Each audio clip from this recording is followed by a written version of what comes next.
Rising from the shadows. The observation deck of the Celestial Harmony Station offered an unparalleled view of the galaxy's heart. Ambassador Elena Reyes stood with her hands clasped behind her back, staring out at the swirling nebula and distant stars.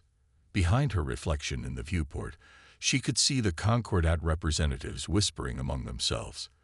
Their many-limbed gestures and clicking mandibles suggested irritation, perhaps even contempt. 10 years. 10 years since humanity had been welcomed into the Galactic Concordat with grand promises and patronizing smiles. 10 years of subtle restrictions, technological guidance, and carefully disguised limitations. And now, finally, proof of what they had suspected all along. Ambassador Reyes, the synthetic voice of Archon Sextural, the mantis-like senior representative of the Concordat, interrupted her thoughts. You appear distracted. The Integration Committee has presented a most generous offer for your newest colony applications. Elena turned, her face a practiced mask of diplomatic gratitude. The Earth Confederation is grateful for the Concordat's continued guidance, Archon. I merely contemplate how best to present these terms to my government. The terms were, as always, a masterpiece of bureaucratic suppression wrapped in benevolent language. The new colonies would receive advanced agricultural assistance, which would make them dependent on Concordat supplies, defensive monitoring, Concordat warships in permanent orbit, and developmental supervision, restrictions on what technologies humans could deploy. Your species has shown remarkable adaptation to galactic protocols, Sextural said, antennae twitching in what Elena had learned with satisfaction. Unlike some other unfortunate additions to our community. A hologram flickered to life, showing the Nix system where the insectoid Vesperi had once maintained their homeworld. Now it was a protectorate zone, stripped of resources and reduced to a client state after they had dared to develop their own FTL variations without Concordat approval. We are honored by your assessment, Elena replied, swallowing her disgust. 3 hours later, her diplomatic shuttle departed the station. Once they had cleared the security perimeter, Elena's rigid posture collapsed. She rubbed her temples and turned to her aide, Dr. Marcus Chen. Tell me you got it, she said. Marcus nodded, retrieving a quantum data chip from a hidden compartment in his formal attire. The Nexian delegate came through.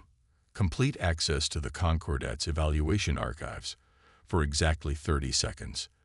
The data mining algorithm captured everything. The Nexians, crystalline entities that communicated through light patterns, had been one of the Concordat's more recent integrations. Like humans, they had quickly discovered the reality behind the Concordat's benevolent facade. And Elena pressed. It's all there, Marcus said grimly. Operation Cradlefall. The complete disarmament of Earth within 15 years. Technological regression protocols, population control measures, resource reassignment. He paused. Humanity is classified as a Category 1 containment priority. Elena closed her eyes. The confirmation of their worst fears brought no satisfaction. Transmit to Phoenix Protocol. Emergency Code Alpha. Marcus hesitated. That's authorization 4. I know what it authorizes, Marcus. And God help us all. Admiral Hiroshi Tanaka stood in the vast underground chamber, watching as construction drones swarmed over the massive vessel taking shape before him. 3 kilometers of sleek, predatory lines and advanced weaponry, built in complete secrecy beneath the surface of Mars. He still remembered the day, 8 years ago, when the intelligence reports first suggested the Concordat's true intentions. How President Zhang had gathered Earth's best military minds, scientists, and intelligence officers to create Phoenix Protocol, humanity's insurance policy against extinction. Beautiful, isn't she? Dr. Sophia Winters appeared at his side, her voice filled with pride. As the chief architect of Project Nemesis, she had every right to be proud. The defiance, Tanaka nodded, first of her class. And her sisters, Sophia asked. The retribution and sovereignty will be ready within 2 months. The deliverance and justice, perhaps 3. Tanaka's eyes never left the ship. 7 more hulls are under construction throughout the system. The Concordat suspects nothing. They believe their monitoring systems are infallible, Sophia said. Their arrogance makes our deception possible. And the quantum shield generators. Sophia smiled. Fully operational. The Concordat explicitly barred us from this technology, claiming it was too destabilizing for developing species. In reality, they feared what would happen if their military advantage disappeared. Tanaka finally turned to face her. And the other technologies. The ones they've been so careful to keep from us. Reverse engineered from fragments we've gathered over the years. Improved upon, in many cases. Sophia's expression turned serious. The Concordat believes technological development follows a predictable linear path. They cannot conceive of a species making intuitive leaps or approaching problems from different angles. An alert chimed on Tanaka's wrist device. Ambassador Reyes has confirmed our suspicions. Operation Cradle Fall is real. The Concordat plans to disarm and subjugate Earth completely within 15 years. Then we've built these ships just in time, Sophia said quietly. Tanaka's expression hardened. No, we've built them too late for diplomacy, but just in time for survival. Captain Layla Rahman piloted her unmarked scout ship through the asteroid field at the edge of the Aryan system. The ship's advanced stealth systems, technology the Concordat believe humans incapable of developing, kept her invisible to the monitoring stations positioned throughout the region. Her mission was delicate. Make contact with representatives of the Nexian collective without alerting the Concordat to the meeting. Intelligence suggested the Nexians weren't the only species chafing under Concordat rule, and Phoenix Protocol now sought allies. Contact at bearing 227, her co-pilot announced. Signature matches Nexian light vessel. Maintain stealth. Approach to 1,000 kilometers and hold, Layla ordered. As her ship glided silently through the debris field, Layla studied the Nexian vessel. Unlike the utilitarian designs favored by humans or the ornate, almost organic ships of the Concordat's founding species, Nexian craft resembled crystalline sculptures, faceted surfaces catching and reflecting starlight. When they reached the designated position, Layla activated the quantum entanglement communicator, another technology humans had been explicitly forbidden from developing. Nexian vessel, this is Captain Rahman of Earth. I come under Phoenix Protocol. For a moment, there was silence. Then, the crystal ship pulsed with patterns of light that the ship's systems translated into speech. Captain Rahman, the collective acknowledges your presence. We have much to discuss and little time. The communication that followed confirmed everything Phoenix Protocol had suspected. The Nexians weren't alone in their disillusionment with the Concordat. The Vesperi, despite their apparent subjugation, maintained a hidden resistance. The aquatic Melosians had been secretly developing technology outside Concordat parameters. Even the Thravi, one of the older Concordat members, had factions questioning the treatment of developing species. The Concordat believes itself invincible, the Nexian representative transmitted. They have maintained their dominance through technological superiority and the careful suppression of emerging species for millennia. Then perhaps it's time someone challenged that dominance, Layla replied. We have a proposal for you. In the heart of New Washington, D.C., President Zhang reviewed the reports from Phoenix Protocol with a growing sense of urgency. For 8 years, they had built in secret, preparing for a confrontation they hoped would never come. Now it seemed that confrontation was inevitable. The Vesperi incident was no accident, General Adiola Okafor explained, highlighting footage of a Concordat peacekeeping operation that had devastated a Vesperi colony. Our intelligence indicates it was a test run for strategies they plan to employ against Earth if we resist Operation Cradle Fall.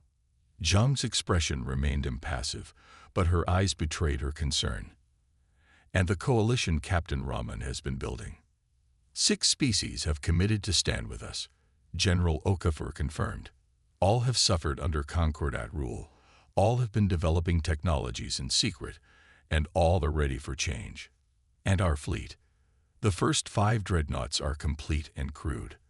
The remaining 7 will be operational within 6 months. Zhang stood and walked to the window overlooking the rebuilt capital.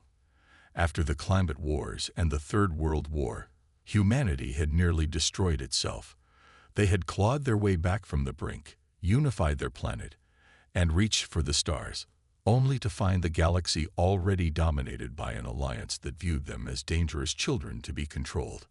We didn't fight our way through our own self-destructive tendencies just to become slaves to another power, she said finally. The Concordat believes they can crush us into submission through superior technology and numbers. They're about to learn why humans have survived every catastrophe our own planet has thrown at us. She turned back to face the assembled military and political leaders. Initiate Phoenix Protocol. Full activation. In the observation lounge of the Concordat Station Eternal Vigilance, Archon Zex Turl reviewed the unusual energy readings detected from the Sol system. For months, unexplained power fluctuations and quantum disturbances had been registered by monitoring stations, but investigation teams had found nothing conclusive. The humans claim these are natural phenomena related to solar activity, his aide reported.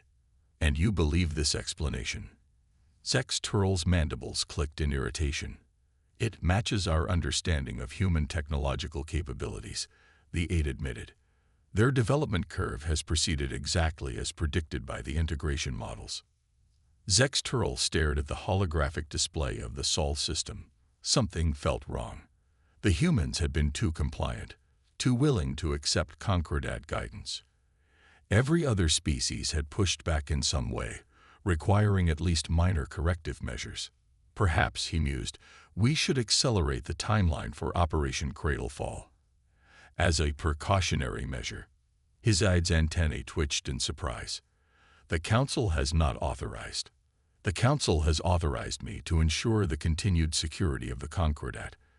Zex Turl interrupted. Prepare a special task force. I want a complete assessment of Earth's defensive capabilities within 10 cycles. As his aide hurried away, Zex Turl continued to study the holographic display. The humans were hiding something. And whatever it was, he would find it. And crush it, before it threatened the Concordat's carefully maintained order. What Zex Turl couldn't know was that his suspicions came too late. Phoenix Protocol was already in motion, and humanity was about to reveal just how dangerous they could be when cornered. Deep beneath the surface of Mars, Admiral Tanaka addressed the crew of the Defiance as final preparations were made. For 8 years, we have built in secret, learned in secret, and planned in secret. Now, the time for secrets is coming to an end. The massive dreadnought hummed with power as its quantum core reached full capacity. Soon, it and its sister ships would emerge from hiding and change the balance of power in the galaxy forever. The Concordat believes they know humanity's capabilities, Tanaka continued. They are about to discover how wrong they are. The unveiling. The Concordat battlecruiser Indomitable will emerge from FTL at the edge of the Sol system, leading a fleet of 30 warships. On the command deck, Fleet Commander Vexron, cousin to Archon Zex Turl, surveyed the tactical display with satisfaction. The humans' paltry defensive fleet, a handful of destroyers and frigates built to Concordat-approved specifications, was already moving to intercept, though they were hopelessly outmatched. Open communications with the Earth Confederation Defense Force, Vexron ordered. His mandibles clicked in anticipation. This inspection would quickly transition into the first phase of Operation Cradlefall, once the humans inevitably resisted. Admiral Helena Chen's image appeared on the main view screen. Her expression revealed nothing as she addressed the Concordat commander. Fleet Commander, this is an unscheduled arrival. The Concordat is required to provide notification before sending military forces into member territory. Vexran's antennae twitched in amusement.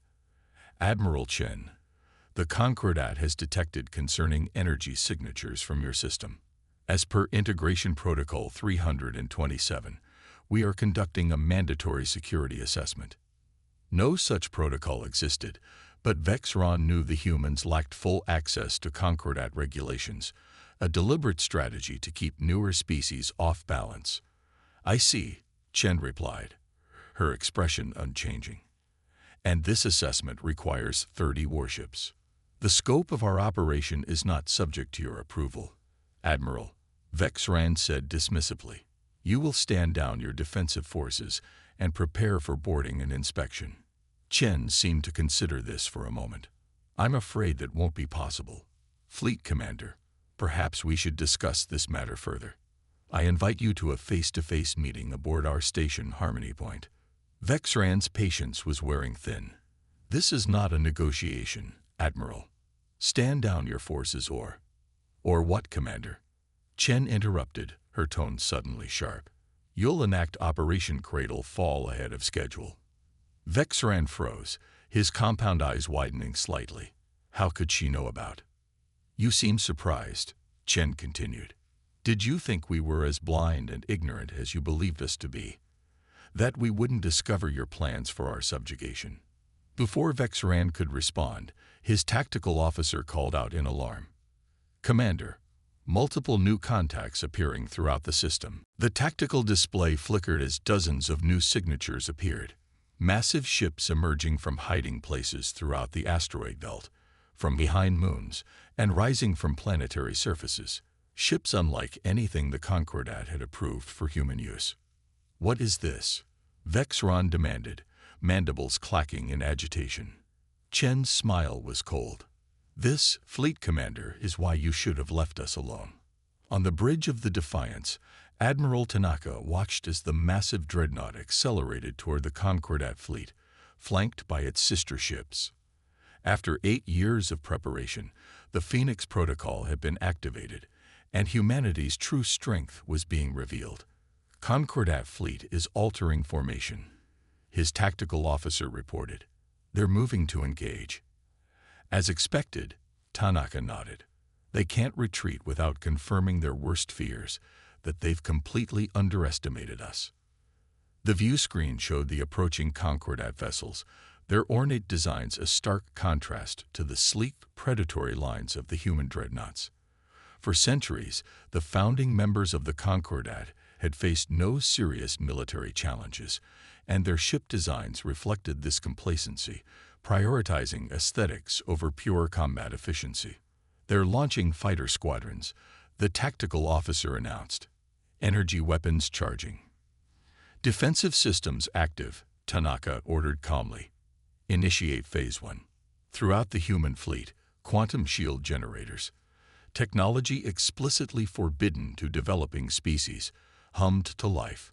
A Concordat's first volley, meant to cripple the human fleet before a true battle could begin, splashed harmlessly against these advanced defenses.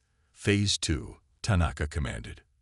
From the Defiance and its sister ships, swarms of autonomous combat drones, another technology the Concordat had kept from humanity, deployed, moving to surround the enemy fleet.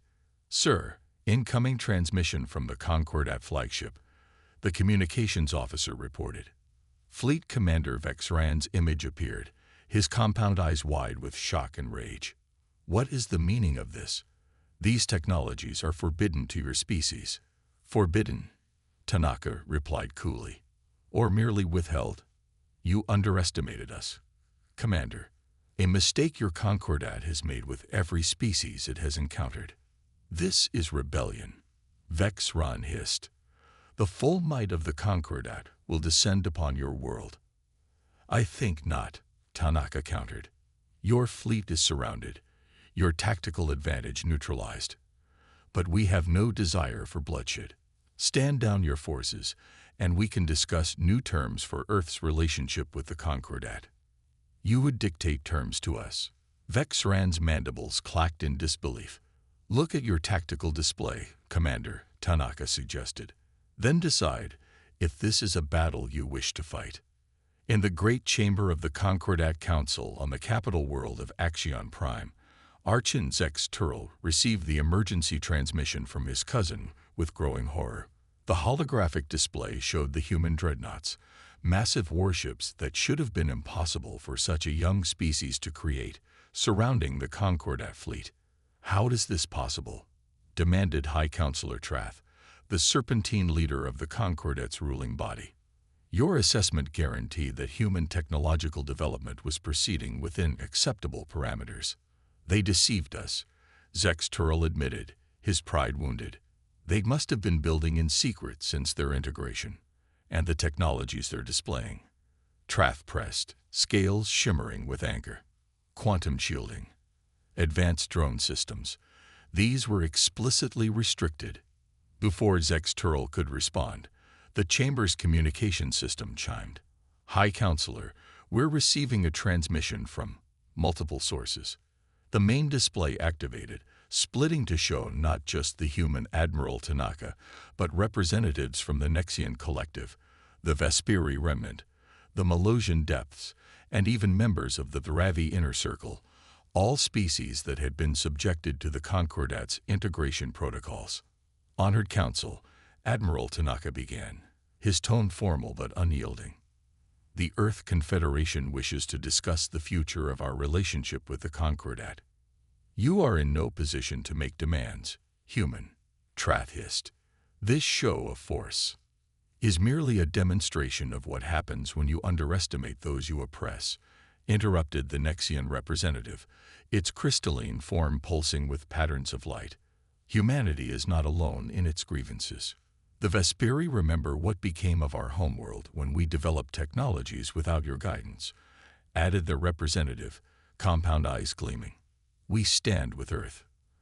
"As do the Malosians," burbled their aquatic delegate through a translation device, and significant factions within the Thravi, confirmed their representative, to the visible shock of the Council. High Counselor Trath's serpentine form coiled in agitation. "This is unprecedented. A coordinated rebellion." "Not a rebellion," Tanaka corrected. "A renegotiation. The days of the Concordat dictating terms to developing species are over. We propose a new arrangement, a true partnership of equals." Captain Layla Rahman stood on the observation deck of the Nexian vessel Light of Truth, watching as the combined fleet of formerly suppressed species took up positions around Axiom Prime. What had begun as a desperate measure by humanity had evolved into something much greater. A coalition of species united by their desire for true independence and equality. "The Council is still deliberating," noted the Nexian captain, its crystalline body refracting light in patterns that convey both amusement and satisfaction. "They have never faced such a challenge to their authority. They believe their technological superiority made them invulnerable," Lila replied. "They never considered that their victims might collaborate, sharing knowledge and resources." The quantum communication system chimed, and Admiral Tanaka's image appeared before them. "The Council has agreed to our primary demands," he reported. "The restrictive integration protocols will be abolished. All member species will have equal access to technological development.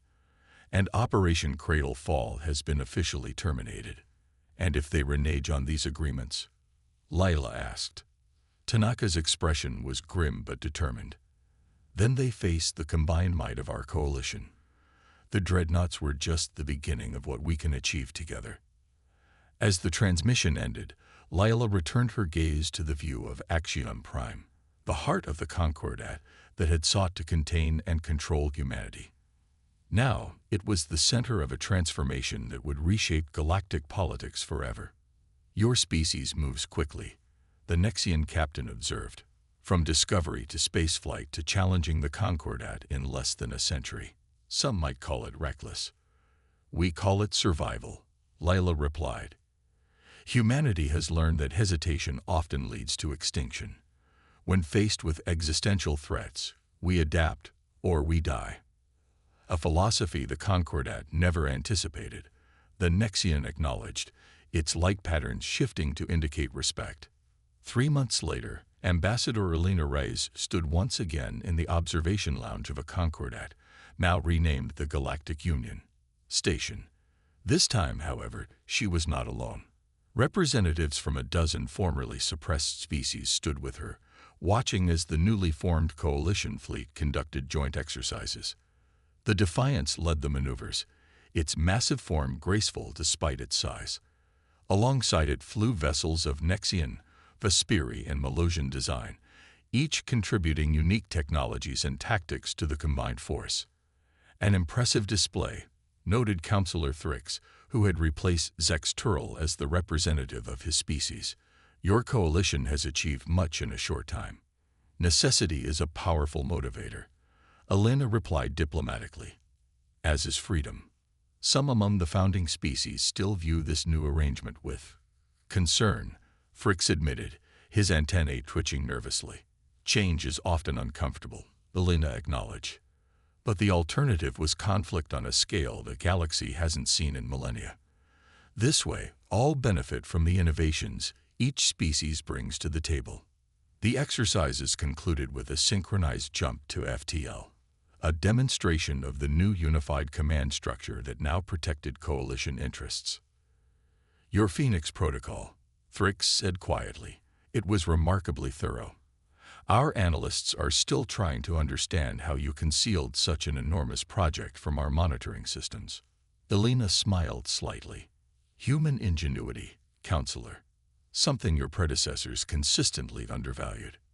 As they spoke, news arrived from the exploration fleet that had departed weeks earlier, the first truly cooperative interspecies expedition in the galaxy's recent history. They had discovered a region of space previously unknown to the Concordat, with potential new civilizations on the verge of achieving spaceflight. How will your coalition approach these emerging species? Thrix asked, genuinely curious. Will you guide them as we attempted to guide you? Guide, yes. Control, no, Elena replied firmly. We will offer knowledge freely, allow them to develop at their own pace, and welcome them as equals when they're ready. That is the fundamental difference between the old Concordat and our coalition. On the bridge of the Defiance, now the flagship of the coalition's exploration command, Admiral Tanaka prepared for the jump to the newly discovered region. President Zheng's final words before their departure echoed in his mind. Remember what it felt like to be judged, contained, and underestimated. Never inflict that on another species. Course laid in, Admiral, his navigator reported. The coalition fleet is ready. Tanaka nodded, looking at the view screen where vessels of 6 different species flew in perfect formation with human ships. What had begun as a desperate plan for survival had transformed into something far greater, a new vision for galactic civilization based on cooperation rather than control. Commence jump, he ordered. Let's see what's out there. As the fleet accelerated to FTL, Tanaka reflected on the journey that had brought humanity to this point. They had overcome their own violent tendencies, unified their world, reached for the stars, faced subjugation, and ultimately forged a new path, not just for themselves, but for countless other species. The Concordat had sought to contain humanity, fearing their rapid advancement and adaptability. Instead, they had inadvertently created the catalyst for their own transformation. Phoenix Protocol had begun as humanity's insurance against extinction, but had evolved into the foundation for a more equitable galaxy. As the stars stretched into streaks of light around them, Tanaka allowed himself a moment of pride. Humanity had not merely survived, they had changed the course of galactic history. And whatever lay ahead in the unexplored regions of space, they would face it not alone, but alongside allies who understood the true value of cooperation between equals. The Phoenix had risen, and the galaxy would never be the same.